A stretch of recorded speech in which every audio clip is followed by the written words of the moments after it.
By the time the auctioneer reached the last pen, half the folding chairs in the livestock barn were already empty. Walter Hayes had stayed. At 69, Walter had learned that the end of an auction sometimes told you more than the beginning. The good animals went first, young does with clean coats, heavy kids that made buyers lean forward, breeding stock with names and numbers attached to them. The animals left at the end were different. Nobody leaned forward for them. 60 goats crowded behind a dented steel gate beneath a yellow tag marked LOT 47. Walter counted them twice. They were an ugly collection. Some were small. Several were clearly old. One had a torn ear. Another carried a horn worn almost smooth at the tip. Their coats varied from black to brown to dirty cream, with none of the uniformity buyers like to see in a commercial herd. The auctioneer glanced at his sheet. 60 head. Selling as one lot. Silence. Who'll give me 200? Nobody moved. 150? A man near the aisle laughed. The auctioneer dropped again. 100. Still nothing. Walter didn't watch the auctioneer. He watched the goats. Most buyers had spent less than 10 seconds looking at them. Walter had been studying them for several minutes. The animals weren't panicking. That interested him. They had been hauled into an unfamiliar barn, pushed through holding pens, surrounded by shouting men, slamming gates, diesel fumes, strange animals and strange smells. Yet several were calmly chewing. Then Walter noticed the old doe. She stood near the rear fence, gray around the muzzle, with one torn ear and a narrow scar running beneath her left eye. While the other goats crowded around her, she stretched her neck through the rails and stripped the remaining leaves from a branch that had fallen beside the pen. Walter's eyes narrowed. She chewed, reached again. Another doe followed her. Then 3 more. The auctioneer sighed. $50? Nothing. Someone behind Walter said, "Dog food's worth more than that." A few men laughed. Walter kept watching. He knew what everyone else saw. 60 animals that would need feeding just as autumn was ending. 60 animals with little resale value. 60 liabilities. And Walter didn't have money to waste either. His own farm was down to 83 acres. An aging barn. A tractor that needed ether on cold mornings. And enough savings to make mistakes dangerous. Winter was less than 2 months away. Buying 60 goats made no financial sense. The auctioneer looked ready to pass the lot. 25? Nothing. Walter raised 2 fingers. 12. For a moment, the barn went quiet. The auctioneer stared at him. $12? Walter nodded. For the lot. Someone burst out laughing. Then another. Dean Mercer turned around 3 rows ahead. Dean was 42. Owned more cattle than Walter had owned in 20 years. And never missed an opportunity to remind people of either fact. At your age, Walter, he called, you ought to be getting rid of animals. More laughter. Walter said nothing. Dean looked toward lot 47. 60 mouths to feed through winter. Walter's gaze returned to the gray-muzzled doe. She had finished the leaves. Now she was working on the twig. The auctioneer scanned the room one final time. Anybody give me 15? Silence. 13? Nothing. He lifted his gavel. $12 once. Walter watched the old doe chew. Twice. The gavel came down. Sold. Dean shook his head. Walter slowly stood and buttoned his coat. Everyone in that barn believed an old man had just spent $12 buying 60 worthless goats. Walter wasn't sure they were wrong. Not yet. But after nearly 50 years around livestock, he had learned one thing, worth remembering. A bad-looking animal and a useless animal were not always the same thing. And as Walter walked toward lot 47, the old doe stopped chewing and looked directly at him. The laughter stopped being funny before Walter got the goats home. It took 2 trips. By the time the second trailer rattled through his gate, daylight had drained behind the bare cottonwoods. 60 goats crowded the old holding lot, testing fences, calling to one another, searching a place none of them knew. Walter climbed down slowly. His right knee had stiffened during the drive. He counted them again. 60. Dean Mercer's words followed him from the auction. 60 mouths to feed through winter. Walter looked toward the hay barn. This time, nobody was laughing. He knew before he finished counting the bales, there wasn't enough. He had stored hay for the few animals he planned to carry through winter, not 60 unexpected goats, arriving less than 2 months before the hardest weather. Buying more hay was possible. Buying enough was another matter. That night, Walter emptied his wallet onto the kitchen table. 3 20s. A 10. 4 ones. $74. He counted twice. The number stayed 74. The next morning, he inspected what $12 had bought him. The herd looked worse up close. 2 goats were painfully thin. Several needed their hooves trimmed. One coughed. Another had a cloudy eye. Walter marked the weakest animals in his notebook and separated those that might need extra feed. Then he found the gray-muzzled doe with the torn ear. She wasn't at the hay feeder. She was standing against the fence. Beyond it grew blackberry canes, saplings, vines, and brush. Walter had been meaning to clear for years. The old doe pushed her muzzle through the wire, caught a stem and stripped it. Another goat joined her. Then 3 more. Within minutes, half a dozen animals were working the fence line, while good hay sat behind them. Walter stopped. He looked at the feeder. Then at the brush. He opened the gate. The old doe entered first. The herd changed almost immediately. Walter expected them to lower their heads toward the thin autumn grass. Many didn't. They went to the edges. Briars, leaves, vines, tender twigs.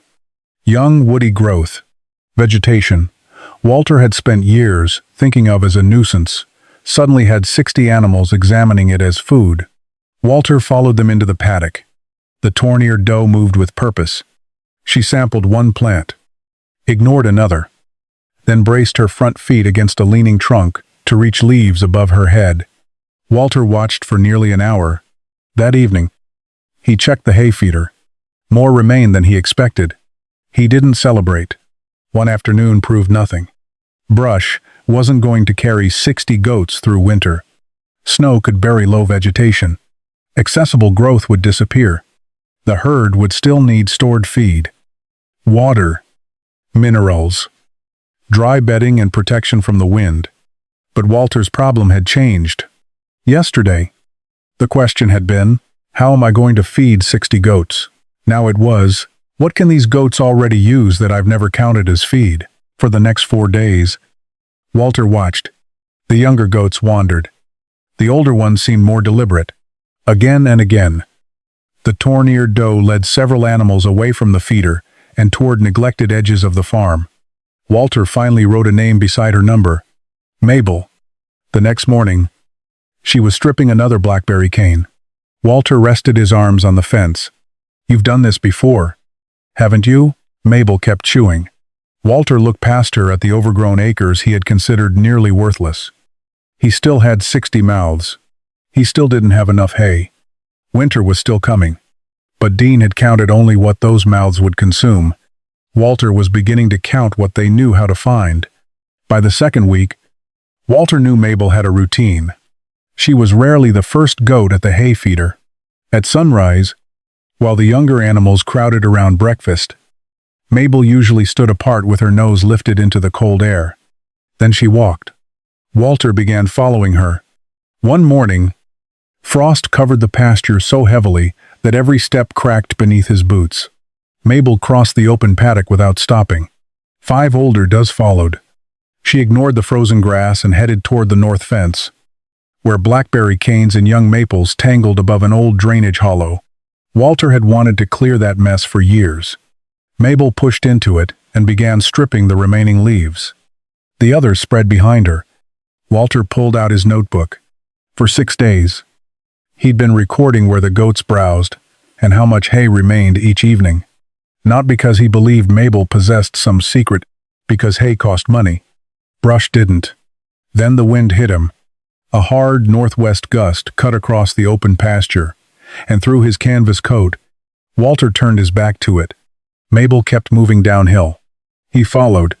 20 yards later, the wind weakened. At the bottom of the hollow, behind the brush and slope, it nearly disappeared. Walter stopped. He climbed halfway back up. Wind.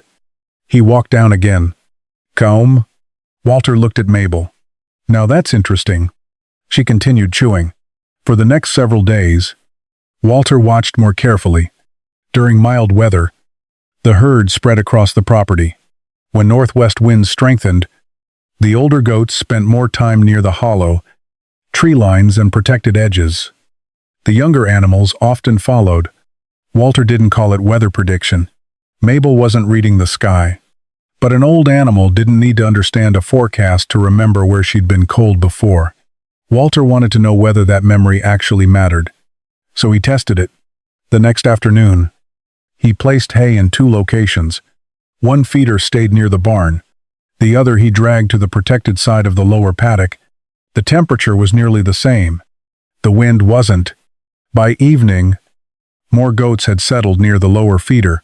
Walter stood there after sunset, hands buried in his coat. The thermometer said 29 degrees. His face told him the number wasn't the whole story. Wind mattered. He looked toward the barn. Its southern wall was solid. The western side wasn't. 3 warped boards had pulled away from the frame, leaving narrow gaps directly above the bedding. Walter had ignored them for years. With a handful of animals, they had seemed minor. With 60 goats heading into winter, they didn't. The next morning, he hauled scrap lumber from behind the machine shed. After 2 hours, his back hurt.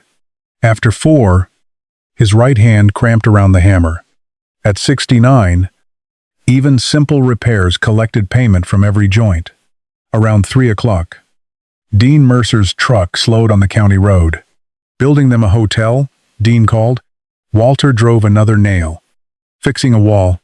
You'll spend $100 protecting goats you bought for $12. Walter stopped hammering. $12 bought the goats. He tapped the new board. This is buying winter. Dean laughed and drove away. Walter watched the truck disappear.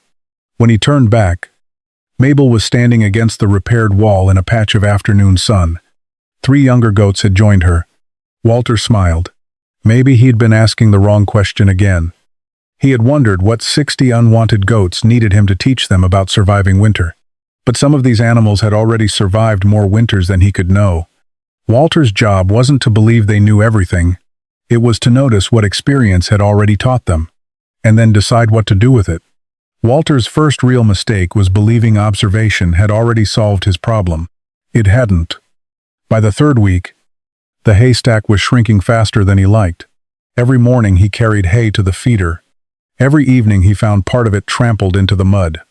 The goats pulled mouthfuls free, dropped stems, stepped on them, then reached for fresh ones. Walter stared at the wasted hay one evening. That's money you're standing on.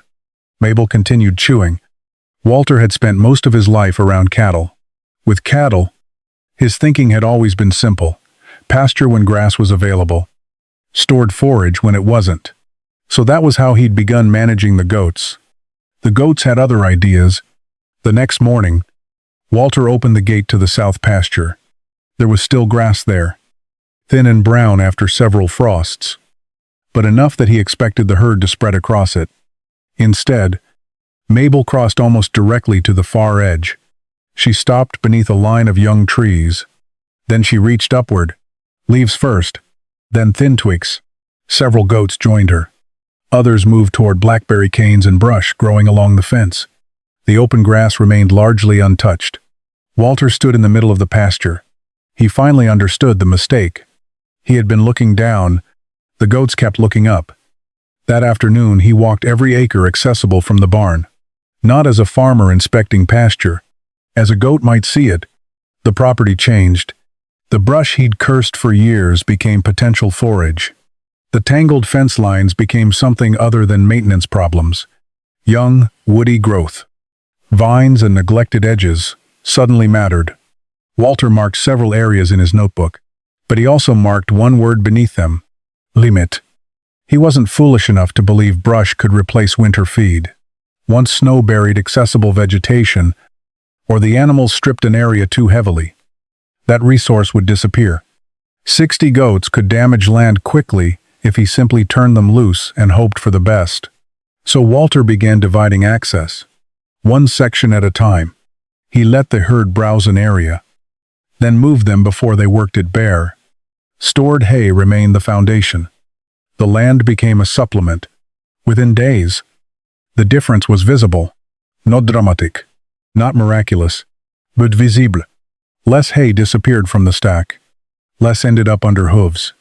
Walter raised the feeders so the goats couldn't climb into them as easily. He separated the thinner animals so they weren't pushed away by stronger ones. He checked water twice daily, as nighttime temperatures dropped, and every evening he wrote down what worked. North brush heavily used. Lower hollow, good wind protection. South edge, save for later. Too thin does extra feed. He was no longer feeding 60 identical mouths. He was managing 60 different animals. That distinction became important when he noticed one young doe standing alone. She wasn't browsing. Her sides looked hollow. Walter caught her, ran his hands along her back, then checked her mouth. She needed attention. He moved her into the smaller pen near the barn. That evening, Walter sat at the kitchen table with his notebook open. His hands were scratched from blackberry thorns. His knee throbbed, but the numbers looked slightly better. He drew a line through his original winter feed estimate and recalculated. Still tight. Still dangerous. But possible. Then he looked at something he'd written 3 weeks earlier. $12. 60 goats.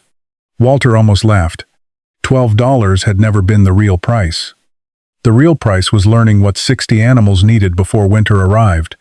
Outside, the wind changed. Walter heard it pushing against the repaired barn wall. He stepped onto the porch, across the dark paddock. The herd had already moved away from the exposed fence. Mabel was leading them toward the lower ground. Walter watched until they disappeared into the shadows. He had spent 50 years believing a good farmer's job was knowing what his animals needed. At 69, 60 unwanted goats were forcing him to learn something harder. Sometimes the first thing a good farmer had to do was admit the animals knew something he didn't. By the 4th week, Walter had learned not to confuse watching with understanding. Mabel had shown him where the herd preferred to browse. She had shown him which parts of the farm broke the northwest wind. But Walter needed to know whether those habits meant anything when conditions changed. The first clue came on a morning that looked harmless. The sky was clear. The thermometer outside the kitchen read 34 degrees. By noon, sunlight had softened the frost around the barn. Walter opened the western paddock. The younger goats moved quickly toward the brush. Mabel didn't. She walked 20 yards, stopped, and lifted her head. Then she turned around. 6 older does followed. Walter watched them head downhill toward the cedar-lined hollow. There was still plenty to eat in the western paddock. So why leave? Walter followed. Behind the cedars, Mabel settled into the low ground. Walter felt almost nothing. Then he climbed back toward the ridge. Halfway up, a cold gust struck his face. Another followed. The northwest wind was strengthening. Walter checked his watch. 11:17. He wrote it down. He refused to call it prediction. Mabel didn't know tomorrow's forecast. But she knew something Walter had spent years overlooking. Where cold became expensive, over the next several days, he stopped following Mabel and started testing the farm himself. He walked the paddocks when the wind changed. He stood behind tree lines, beside slopes, inside the hollow, against each side of the barn. The difference was sometimes immediate. That changed the way Walter thought about shelter. For most of his life, shelter had meant a building, 4 walls and a roof. Now he saw it differently. A slope could shelter, trees could shelter, a depression in the land could shelter, and a barn could fail as shelter if the wind entered in the wrong place. Walter went inside. Near the western wall, he crouched beside the bedding. Cold air touched his hand. A narrow gap ran beneath one of the boards, almost exactly where a goat would lie. He found another near the corner. Then something else bothered him. The straw there felt damp. Walter pushed his fingers deeper. Cold moisture. He stared at it. Wind wasn't the only thing winter could use against him. He replaced another loose board, cleared leaves from the drainage beside the wall, and added fresh bedding over the driest section. By afternoon, his back was burning. Walter sat on an overturned bucket and looked across the barn. He had spent weeks admiring how little the older goats seemed to waste. That admiration was becoming dangerous. Mabel could choose the sheltered side of a hill. She couldn't repair a wall. She could search for browse. She couldn't stack hay for January. She could move away from wind. She couldn't keep bedding dry. Walter opened his notebook. Under the week's observations, he wrote, "Watch where the old ones go." He stared at the sentence, then added another beneath it. "Don't confuse tough with invincible."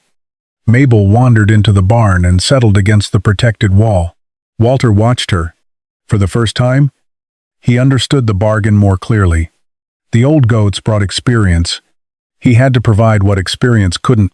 Enough feed, dry ground, water, shelter, margin. Outside, the sunlight was already disappearing behind the trees. Walter closed his notebook. 3 nights later, the temperature fell much faster than forecast, and when Walter entered the barn before sunrise, 59 goats stood for breakfast. One did not. Walter found the doe at 6:12 inches the morning. She was lying beside the feeder while the rest of the herd moved around her. That alone was wrong. Healthy goats didn't stay down when 60 others were pushing toward breakfast. Walter set the hay bale aside and walked over. "Come on, girl." The doe lifted her head. She didn't stand. Walter crouched beside her and ran a hand along her back. He could feel too much spine beneath the coat. She was one of the thinner animals he'd marked weeks earlier. He should have separated her sooner. That realization hurt more than the cold. The temperature had fallen hard overnight. Water along the trough edges had frozen, and a thin layer of ice covered the muddy ground near the barn. Walter looked toward the bedding area. Then he saw it. The straw was dark. Wet? 2 days earlier, rain had blown beneath the lower edge of the barn wall. 60 animals had packed the bedding down until the dampness underneath was almost invisible. Walter pushed his hand into it. Cold moisture touched his fingers. Damn it. He had spent weeks stopping the wind. He had been so focused on drafts that he'd missed what was happening underneath the animals. Walter brought the weak doe into the smaller pen. Then he went to work. He removed the wet bedding, one forkful at a time. After 20 minutes, his back began aching. After 40, his right hand cramped. After an hour, he had barely cleared half the section. At 69, determination didn't make his body 60 again. Walter leaned on the pitchfork, breathing hard. Mabel stood outside the gate watching him. "Don't start." She chewed slowly. Walter went back to work. By noon, the wet bedding was outside. He spread fresh, dry material deeper than before and checked the roof line, drainage, and every opening along the western wall. Then he turned to the animals themselves. The weakest were separated. The stronger goats could compete aggressively at the feeders. An animal that looked as though it was eating might actually be losing every small contest for the best forage. Walter added another feeding point, then another. That cost him hay, but losing animals would cost more. That afternoon, Dean Mercer's truck stopped beside the road. Dean looked at the pile of wet bedding, thought those $12 goats were supposed to be tough. Walter kept carrying straw. "They are." Dean smiled. "Doesn't look like it." Walter stopped.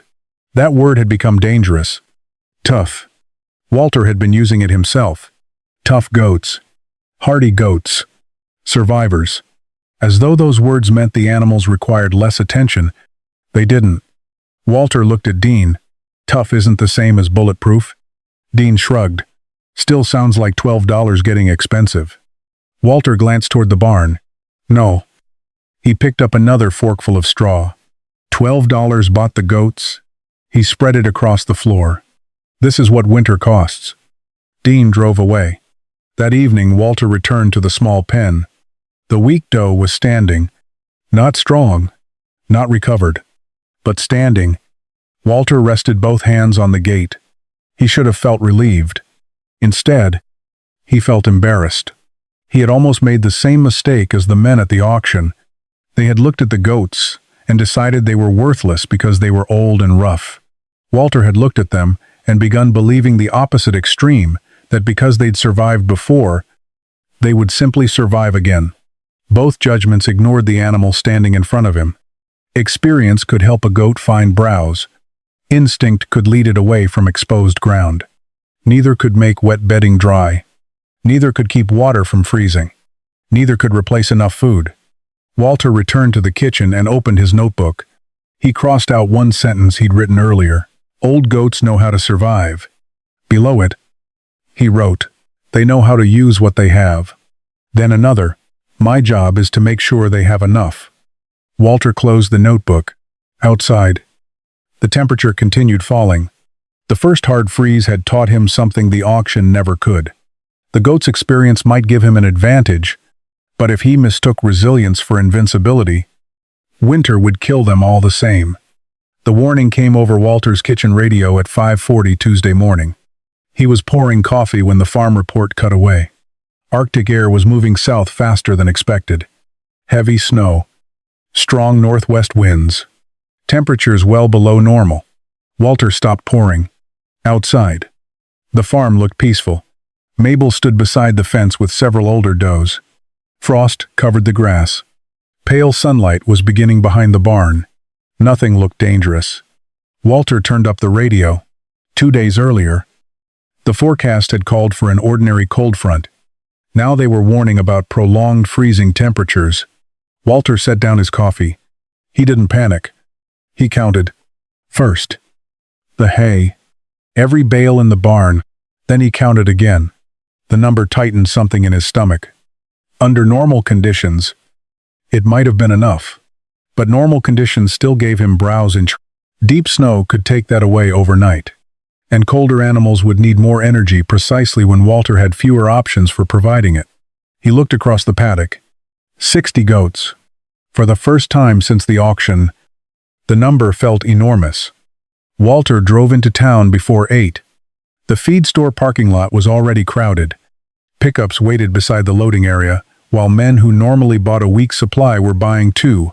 Some were buying 3. Walter asked what hay remained. The clerk gave him a price. Walter stared at it. He could buy everything he wanted and leave almost nothing for another emergency. Or buy less and trust that the road stayed open. Neither choice felt safe. Walter bought what he could afford. On the drive home, he passed Dean Mercer's farm. A delivery truck sat beside Dean's metal barn. Feed was being unloaded by the pallet. Dean stood nearby directing the driver. For a moment, Walter envied him. Money bought margin. Walter didn't have much margin, so he would have to find it somewhere else. Back home, he started with the things money couldn't replace. Once the storm arrived, water. He drained exposed hose lines and filled every clean container he owned. Shelter. He checked the roof. Doors. Repaired walls and bedding. Feed. He added another feeding point, so weaker goats wouldn't have to fight the strongest animals for every mouthful. Then he walked the land. The north brush had already been browsed hard. He closed it. The south edge still held usable growth. Walter left it untouched. Reserve. The lower hollow offered the best protection from northwest wind. One fence post shifted when he pushed it. He replaced it. By sunset, his shoulders burned. Mabel stood in the barn doorway watching him carry the last board. "You're old too," Walter told her. She stared back.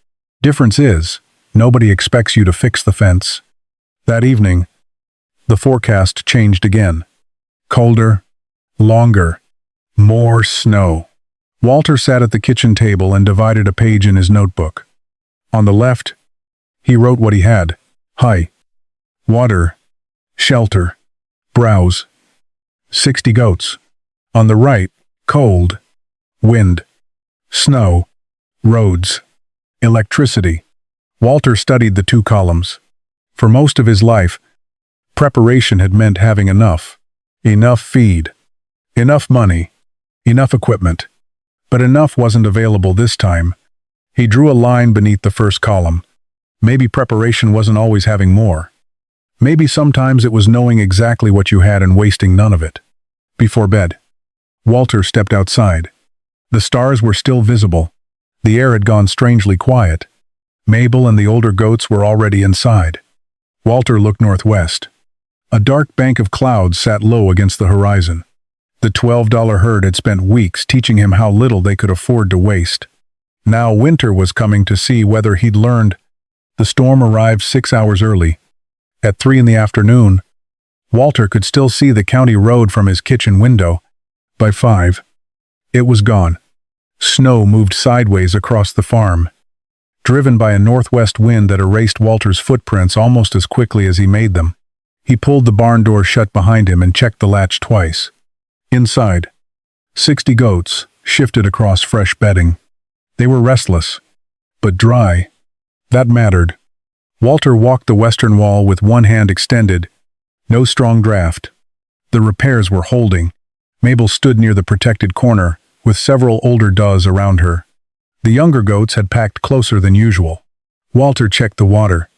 A thin crust of ice was already forming. He broke it. 2 hours later, he broke it again. At Noah, shaptes prezeche. The electricity went out. The barn light disappeared. Walter stood motionless in the darkness. Then he heard the goats moving. He reached into his coat and found his flashlight. Ease. The beam swept across dozens of reflected eyes. Walter returned to the house and turned on an old battery radio. Road closures. Downed lines. Visibility near zero. In some areas, residents were being told to stay home. Walter looked toward the window. Home was exactly where he intended to stay. The problem was that everything his goats needed now had to come from what was already on the farm. No feed store. No emergency hay delivery. No quick trip for a broken fitting. Whatever he'd forgotten yesterday could become something he couldn't replace tomorrow. Ad-dam. Walter forced the back door open against a drift. The world had changed. Fences had disappeared beneath white ridges. His truck was half buried. The county road was indistinguishable from the field beside it. Walter reached the barn slowly. The goats were standing. All of them. He counted anyway. Then he checked the hay. That was where the real problem began. The goats ate aggressively. Walter understood why. Cold animals needed energy. But if he simply increased hay without watching the supply, the stack could disappear before the roads reopened. He stood between the goats and the remaining bales. For the first time, Walter felt trapped by arithmetic. 60 mouths. Dean had been right about that much. Walter rationed carefully, making sure the thinner animals weren't pushed aside. There would be no careless waste. Not now. By the second day, snow had covered most of the low vegetation. Walter walked toward the south edge he'd deliberately saved. The trip took twice as long as usual. Some browse remained accessible above the snow line. Not enough to replace hay. Enough to matter. Walter opened only a controlled section. Mabel entered first. She moved toward exposed woody growth and began browsing. The others followed. Walter watched them work. Leaves were scarce now. They took reachable stems and remaining plant material while Walter monitored the area. He didn't leave them there and walk away. The storm had changed the rules. Browse was no longer a convenient way to save money. It was one small part of a limited winter inventory. Walter returned them to shelter before the wind strengthened. That evening, the radio reported that several secondary roads might remain blocked. Walter looked at the hay again. He recalculated, then recalculated a second time. His margin was shrinking. On the third morning, he heard an engine somewhere beyond the snow. Walter stepped outside. Nothing appeared. The sound stopped. An hour later, the radio mentioned stranded vehicles and livestock operations struggling with frozen water systems. Walter thought about Dean's place.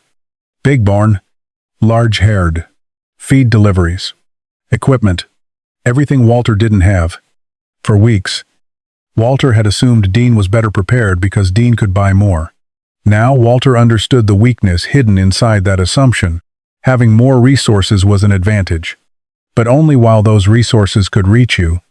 Walter's little farm had something else. Hay in the barn, water stored before the freeze, protected ground, brush he deliberately left untouched, and 60 goats capable of using more than one kind of forage when conditions allowed.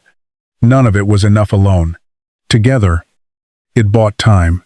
Walter closed the barn door as another wall of snow crossed the pasture. Inside, Mabel was chewing beside the feeder. He remembered Dean laughing at the auction. 60 mouths to feed through winter. Walter looked around the barn. Dean had counted the mouths correctly. What none of them had counted was how many different things those mouths knew how to use. And outside, the snow was still falling. By the fourth morning, Walter stopped measuring the storm in inches of snow. He measured it in bales. 23 remained. He stood inside the hay barn with his flashlight and counted again. 23. The radio still had no clear answer about when the secondary roads would reopen. Walter did the arithmetic. 60 goats.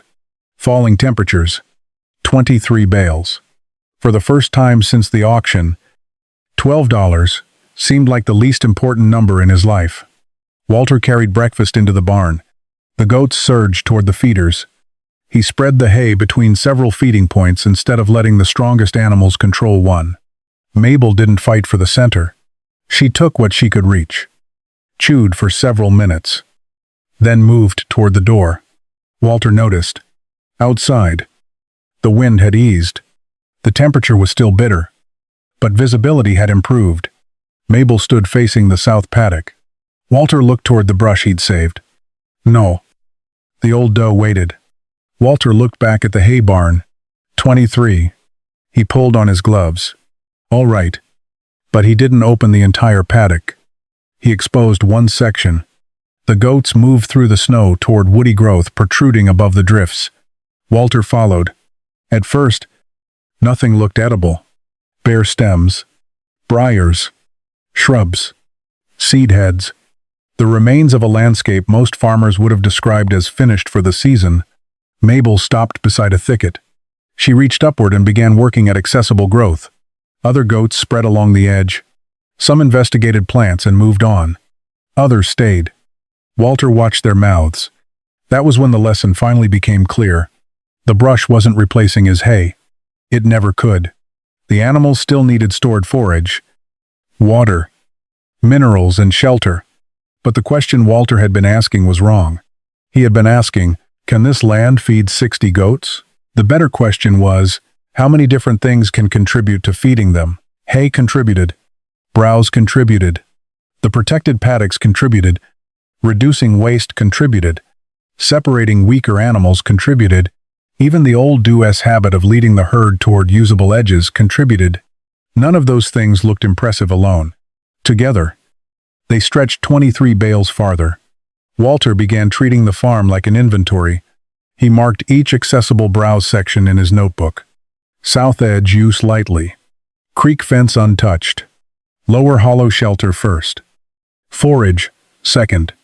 He rotated access rather than letting 60 animals strip one place bare. Every evening he checked the remaining hay. 21. Then 19. Then 17. The roads remained closed. Walter's confidence did not rise.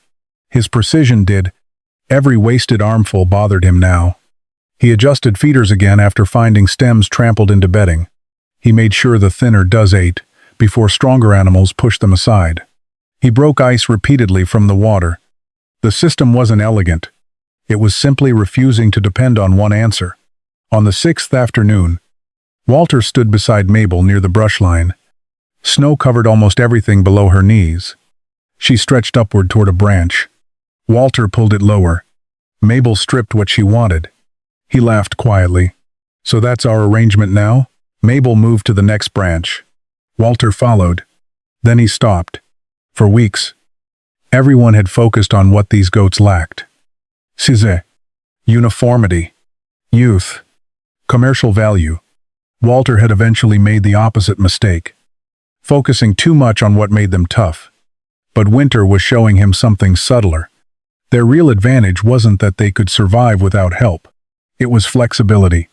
When one resource became scarce, they could make use of another. Not infinitely, not magically, but enough to buy time. Walter looked toward the barn. 17 bales remained. For the first time, he understood exactly what he'd seen at the auction when Mabel stretched through those steel rails for a forgotten branch. Everyone else had seen an old goat eating something worthless. Walter had seen it too. He just hadn't understood it yet. The valuable animals weren't the ones that needed nothing. They were the ones that knew what else counted as food. Then, far beyond the pasture, an engine coughed through the snow. Walter turned toward the county road. A figure was coming toward his farm on foot. When the man came close enough for Walter to recognize the coat, he lowered the branch from his hand. It was Dean Mercer. And this time, Dean wasn't laughing. Dean Mercer looked different without his truck. Walter noticed that first. No heated cab, no clean jacket, no easy grin hanging beneath the brim of his cap. Just a man walking through knee-deep snow with ice clinging to his beard. Walter closed the gate behind the goats. Long walk. Dean stopped to catch his breath. Roads blocked past. Walter waited. Dean looked toward the barn. How are they doing? Walter knew exactly who he meant. The goats? Dean nodded. Still eating. Dean stared toward the south paddock. Mabel and several others were working along the brush line, while the rest moved slowly behind them. How much hay you got? Not enough. Dean gave a tired laugh. Yeah. Something in that answer made Walter study him. Dean Mercer didn't come through a snowstorm to discuss Walter's hay. What happened? Dean looked back toward the road. My delivery never made it. Walter said nothing. I figured we'd have the county road open in a day. Maybe 2. Dean rubbed his gloved hands together. It's been 6. Now Walter understood. Dean's operation was larger, cleaner and better equipped. His cattle entered winter with good body condition. His barns were newer. His feed program was planned, but a large herd also consumed a large amount every day. Dean had built his winter system around regular deliveries. The trucks had stopped. The animals hadn't. I've got feed, Dean said, just not where I need it. Walter almost smiled at the absurdity. How far? Warehouse outside town. 20 miles might as well have been 200. Dean looked toward the goats again. I heard you hadn't lost any. One got close during the first freeze. But they're all alive? So far. Dean walked toward the barn. Walter followed. Inside, Dean looked around. There was nothing impressive to see. Scrap boards covered old gaps. Fresh bedding lay over a floor that had been wet weeks earlier. Several feeding points were spread apart. A few weaker goats occupied the protected section. Dean frowned. This is it? Walter understood the question. Where was the trick? Where was the special feed? Where was the secret equipment that explained why 60 nearly worthless goats were still standing? This is it. Dean walked to the hay barn. He saw the remaining bales. His expression changed. You're running low too. Yep. Then how the hell are you stretching it? Walter pointed outside. Dean followed him to the paddock. Mabel had moved farther down the edge. She does that every day? Dean asked. When weather allows? You're feeding brush? I'm feeding hay. Walter pointed toward the goats. They're using the brush too. Dean watched. Walter continued. That's the part I got wrong at first. I kept looking for one thing that would carry them. He counted on his fingers. Hi. Browse when it's available. Keeping bedding dry. Keeping them out of the wind. Keeping the weak ones from getting pushed off feed. Dean said nothing. None of it saves them by itself. Walter looked across the white field. But every little thing keeps me from asking one resource to do everything. For several seconds, only the sound of goats pulling at woody stems broke the silence. Then Dean asked quietly, How'd you know? Walter looked at him. Know what? That these goats could do this? Walter almost laughed. I didn't. Dean frowned. At the auction, I knew they weren't dead. That was your plan? That was about the whole damn plan. Dean finally smiled. Walter pointed toward Mabel. I watched her. The old doe reached for another branch. Then I watched the others. Dean's face changed. For the first time since Walter had known him, the younger man wasn't waiting for his turn to speak. He was listening. I spent the first week asking what they were worth. Walter said. Then I started asking what they knew. Dean looked down. I gave you hell over those goats. You did. I was wrong. Walter let the silence sit there. He could have enjoyed it.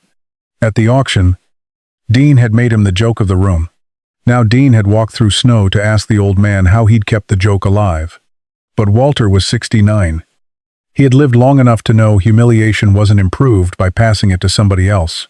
What do you need? He asked. Dean looked up. Advice.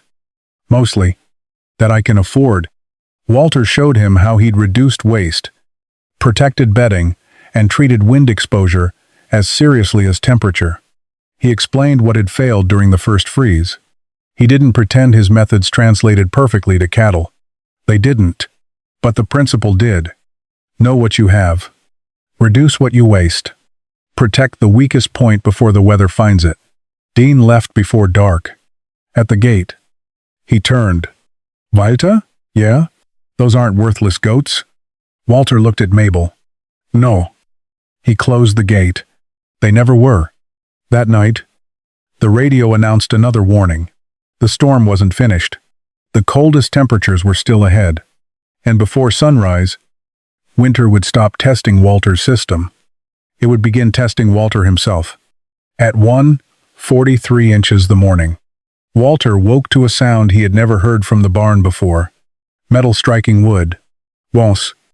Then again. He sat up. The bedroom was freezing. The electricity was still out. And frost had formed along the bottom corners of the window. Bang! Walter was out of bed before the third strike.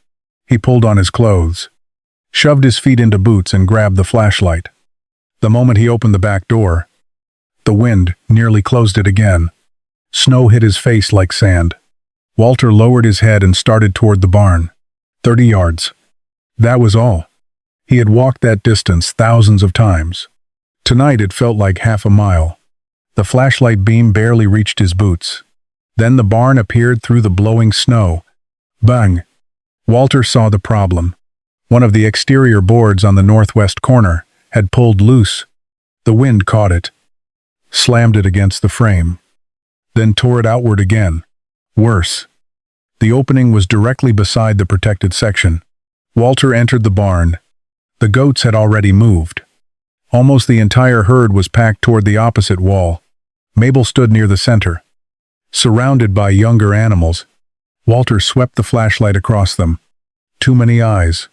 Too much movement. He counted the weaker goats first. All standing. Then he put his hand near the damaged wall. Freezing air poured through. If the board came completely loose, the opening would widen. Walter grabbed a hammer, nails, and 2 pieces of scrap lumber.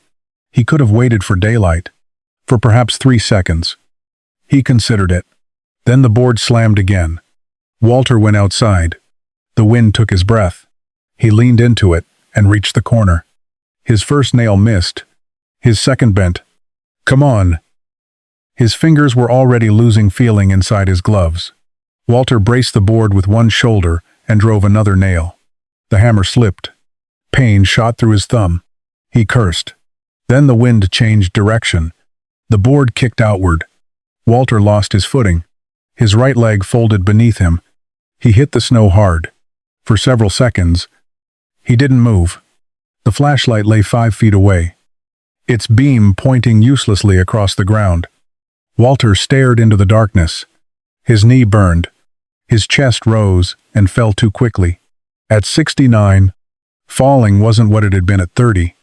The cold entered through his coat where his back pressed into the snow. Walter tried to stand. His right leg refused. He dropped again. For the first time that winter, he felt something more dangerous than worry. Fear. Nobody knew he was outside.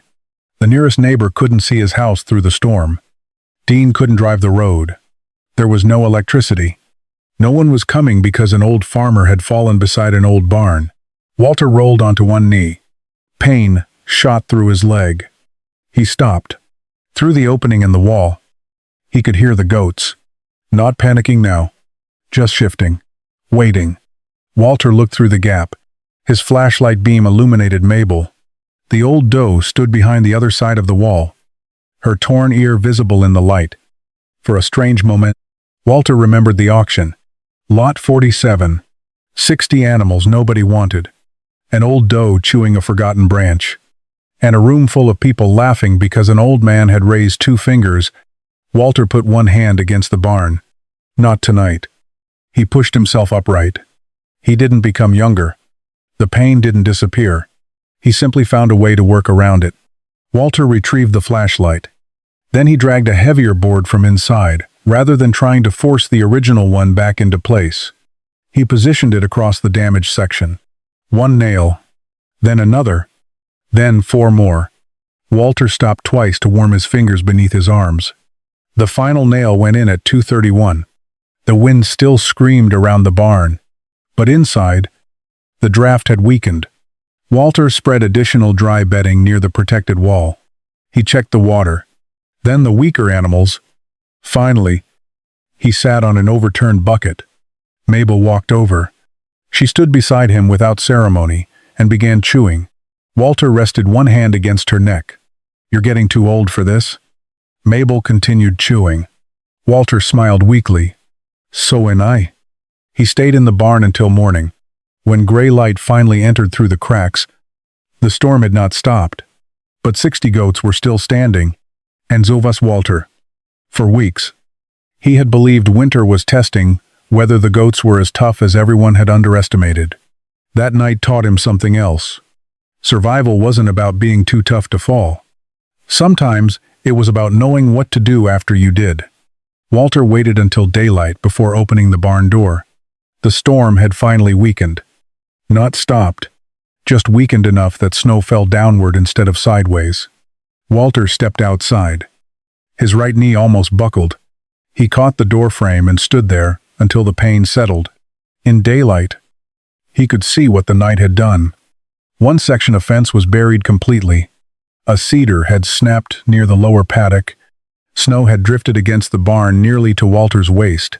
The county road was still invisible, but the barn was standing. Walter turned back toward the goats. For several seconds, he simply looked at them. Then he began counting. 1. Mabel stood near the repaired wall. 2. A black doe beside her. 3. Walter moved slowly along the pen. The goats shifted around him, impatient for breakfast. 17. 18. 26. His voice became quieter as the number climbed. 38. 45. 52. Walter stopped. One of the thinner does was lying behind 2 larger animals. His stomach tightened. He pushed through the herd. "Move." The doe lifted her head. Walter touched her side. Warm. She stood reluctantly. Walter closed his eyes for a moment, then continued. 53. He reached the far corner. 59. Walter froze. He looked across the barn. He counted the animals in the last group again. 5. Not 6. Walter's eyes moved toward the door. Mabel. The old doe was still there. He checked the protected pen. Nothing. Walter started again. This time he didn't trust his memory. He touched each gatepost as he counted past it. 10. 20. 30. His knee hurt badly now. 40. 50. He reached the final group. 58. A goat moved behind another. 59. Then a small brown head appeared from behind the feeder. Walter stared at it. 60. He didn't smile. Not immediately. He counted them again. All 60. Only then did Walter sit on an overturned bucket. His hands began shaking. Not from cold. For weeks. 60 had been the number that frightened him. 60 mouths. 60 bodies needing shelter. 60 animals consuming hay he couldn't easily replace. 60 opportunities for something to go wrong. Now 60 meant something completely different.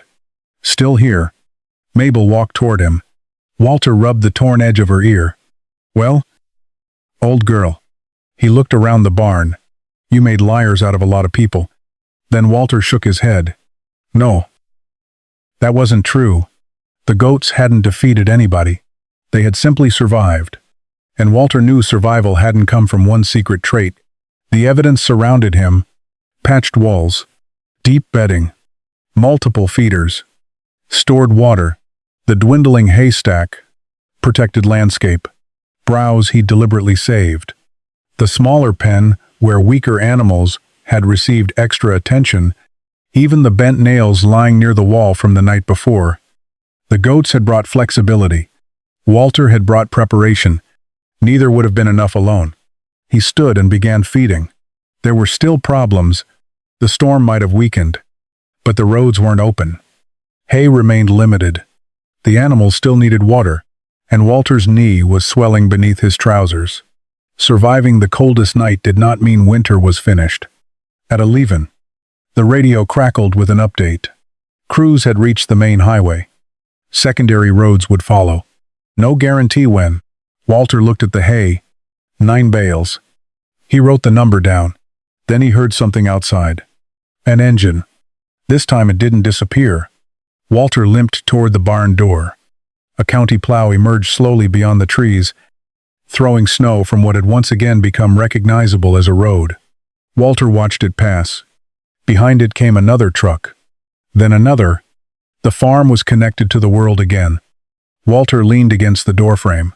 Mabel appeared beside him. For a moment, the old farmer and the old goat simply watched the road reopen.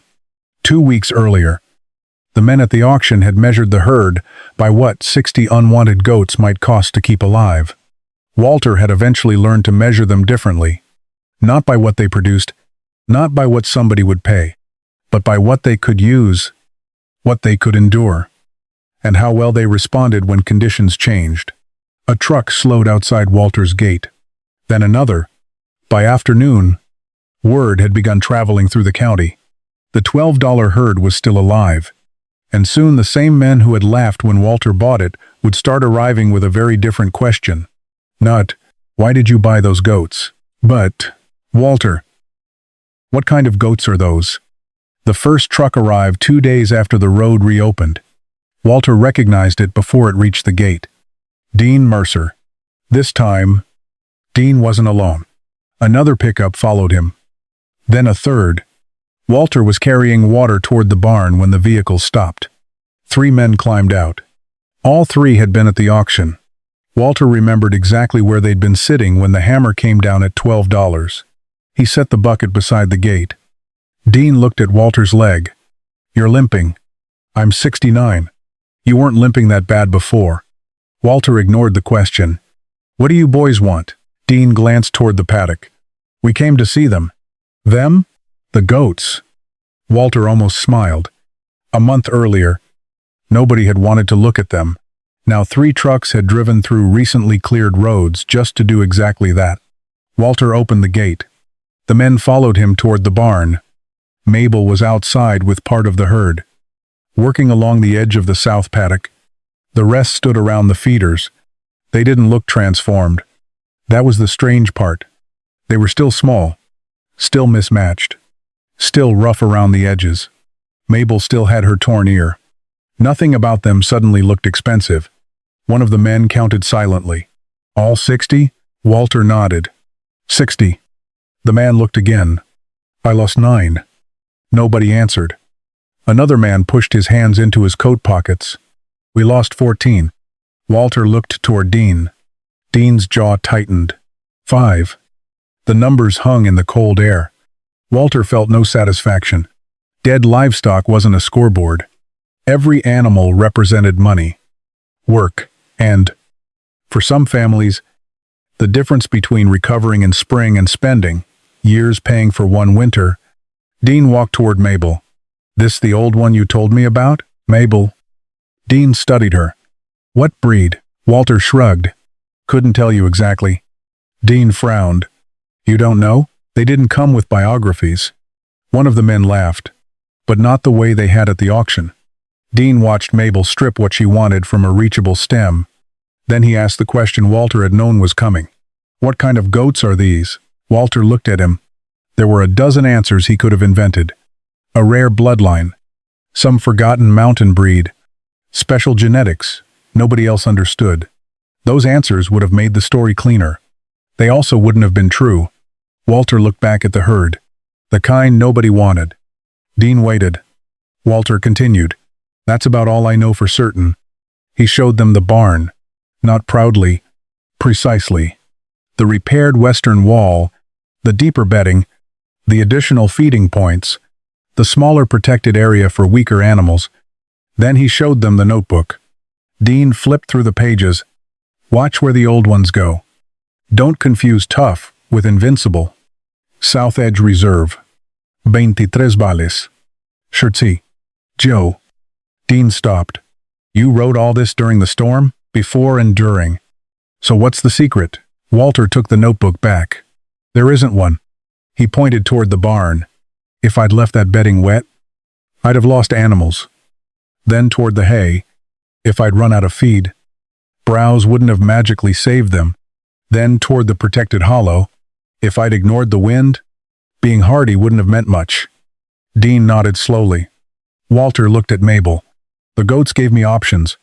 He tapped the notebook. I just had to stop wasting them. That answer disappointed one of the men. Walter could see it.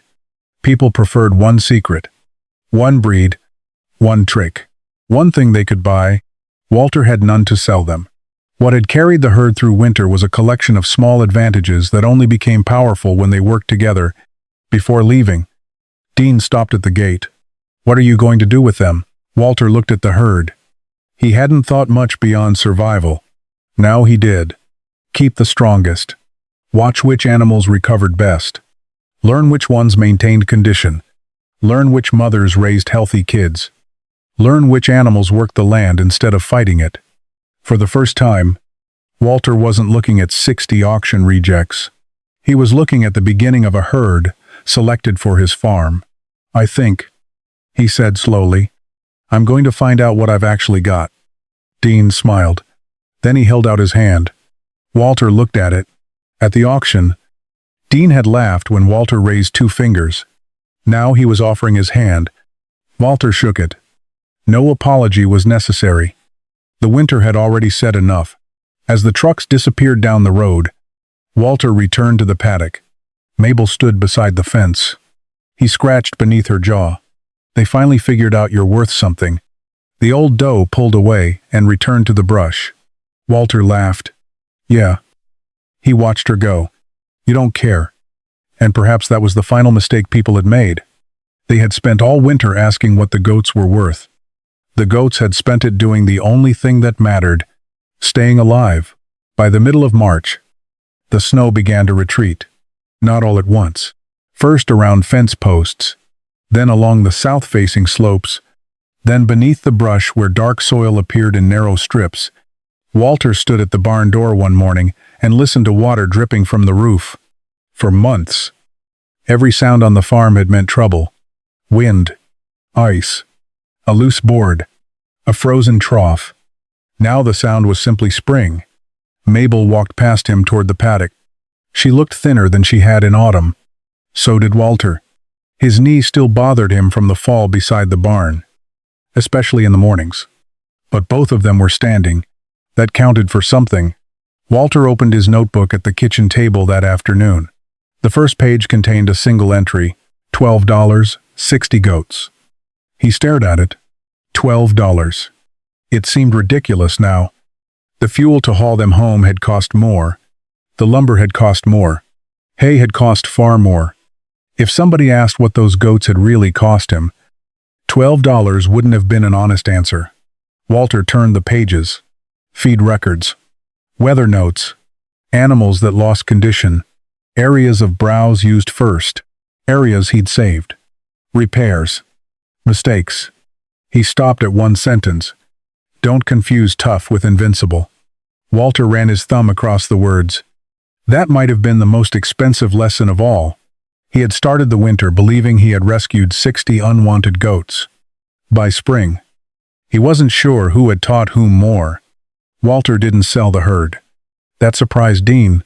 You could probably get real money for some of them now, he said one morning. Walter was repairing fence. Probably. After that winter, people would buy them? Probably. Dean waited. Walter drove another staple. So? Walter looked across the pasture. Mabel was moving along the brush line with several does behind her. I bought animals everybody had already judged. He put the hammer down. Seems stupid to sell them before I understand what I've got. So Walter began keeping different records. Not which goat looked best. Not which was largest. He watched which animals maintained condition. Which recovered quickly. Which mothers handled their kids well. Which animals browsed aggressively without becoming difficult to manage. Which ones fit his land. That last part mattered. Walter had spent much of his life believing improvement meant making a farm look more like successful farms somewhere else. Better equipment. Cleaner fields. Larger animals. Higher production. The $12 herd had forced him to ask a different question. Better for what? A high-producing animal was valuable, but if maintaining that production required inputs, Walter couldn't reliably provide. That value came with vulnerability. The goats weren't superior to every other animal. Walter knew better than to believe that. They simply possessed traits that had become valuable under the conditions his farm had faced, and now he could select for those traits deliberately. By April, green shoots appeared beneath the brown remains of winter.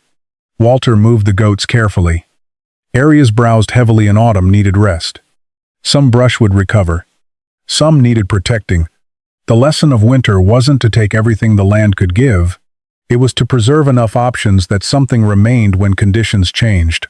One evening, Walter found Mabel lying in the sun against the barn wall.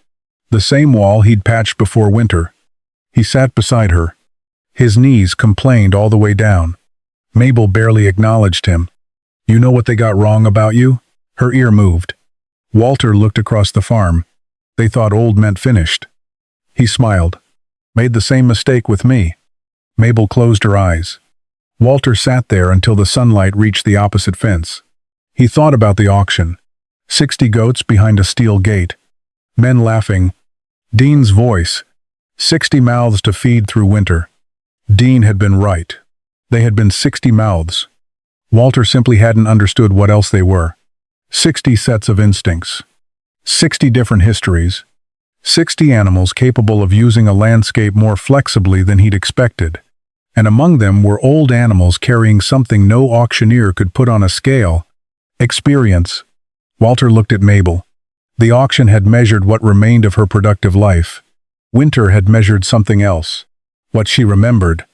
What she could use. What she could endure. And perhaps people had been measuring Walter the same way. At 69.